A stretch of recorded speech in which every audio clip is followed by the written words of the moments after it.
여러분 안녕하십니까? 뉴스룸을 시작하겠습니다. 오늘 정부가 철근 누락 아파트 사태를 초래한 GS건설에 대해 영업정지 10개월 처분을 내렸습니다. 그리고 그동안 진행 중이던 조사 결과가 나왔는데 LH가 직접 감리한 무량판 구조 아파트에서 철근이 절반 가까이 빠져있던 사실도 확인됐습니다. 첫 소식 정아람 기자입니다. 국토부가 오늘 장관 주재 회의를 열고 인천 검단 아파트 지하주차장 붕괴 사고를 낸 GS건설에 총 10개월의 영업정지 처분을 내리기로 했습니다. 안전을 저버리고 또 안전을 지켜낼 수 있는 그러한 노력과 실력이 안 되는 기업들은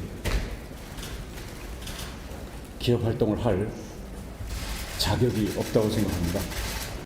영업정지 8개월은 국토부 장관 직권으로 나머지 2개월은 품질 시험 등을 제대로 하지 않은 사유로 서울시에 요청한다는 계획입니다. 감리를 맡은 목양건축사 사무소 컨소시엄은 총 8개월의 영업정지를, 설계업체엔 자격 등록 취소 또는 영업정지 2년의 처분을 지자체에 요청하기로 했습니다. 이 아파트에서 사람이 사는 주거동에 대해 정밀 안전 진단한 결과 내벽 콘크리트 강도가 일부 부족하다는 것도 추가로 확인됐습니다. 지난달 31일 발표된 철근 빠진 아파트 가운데 조사가 진행 중이던 두 단지도 결과가 나왔습니다. LH가 직접 감리한 충남 공주 월송 단지는 무량판 기둥에서 절반 가까이 철근이 빠진 거로 드러났습니다. 목양건축사 사무소 등 LH 전관업체가 감리한 충남 아산 탕정단지는 4분의 1 가까이 철근이 빠졌습니다. 국토부 발표에 대해 GS건설은 사고 원인이나 제재의 적정성에 대해 면밀히 검토한 뒤 청문 절차에서 잘 소명하겠다고 밝혔는데 집행정지, 가처분 등으로 맞대응할 가능성도 있습니다. JTBC 정아람입니다.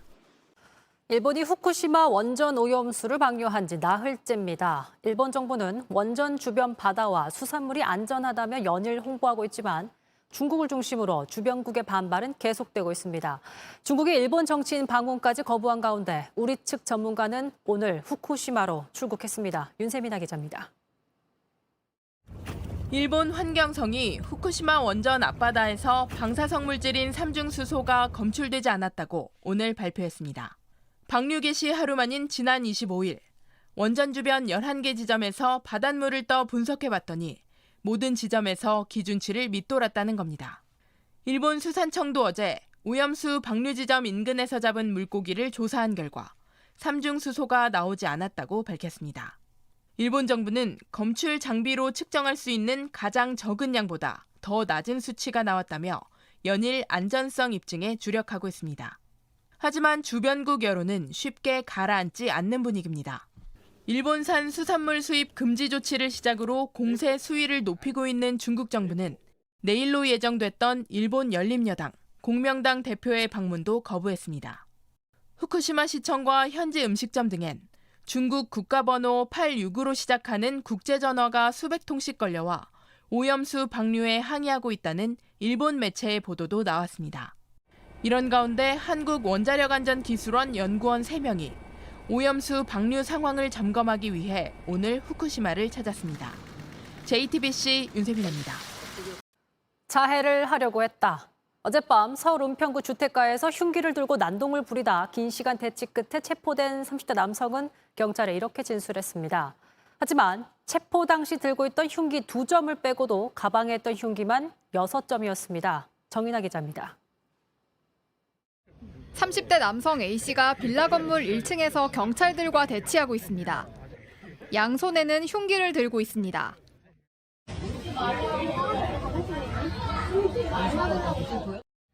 A씨는 경찰을 향해 칼을 휘둘렀습니다.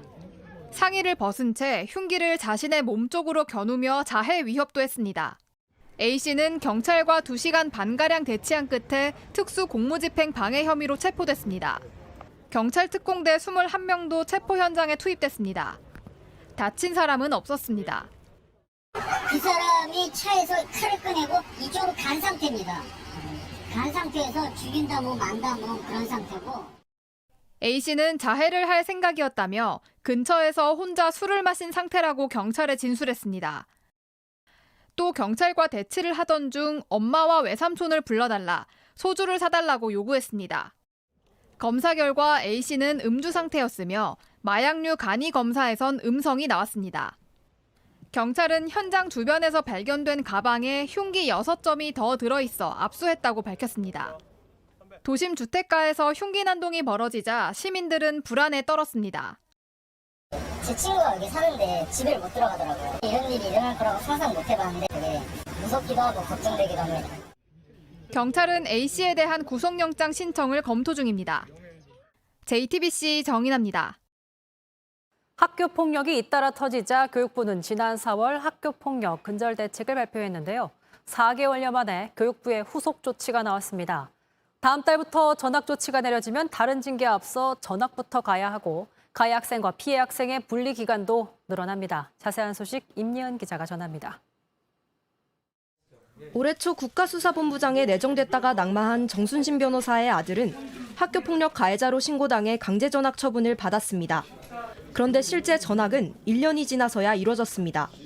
전학 조치가 즉각 이뤄지지 않은 데 대해 학교 측은 교내봉사 등 다른 조치를 먼저 이행 중이었다고 해명했습니다. 최고의 조치가 징계 조치가 전학이었잖아요. 그 6개 조항에 대한 시행을 실시 후 그러니까 전학 조치하려고 했었습니다.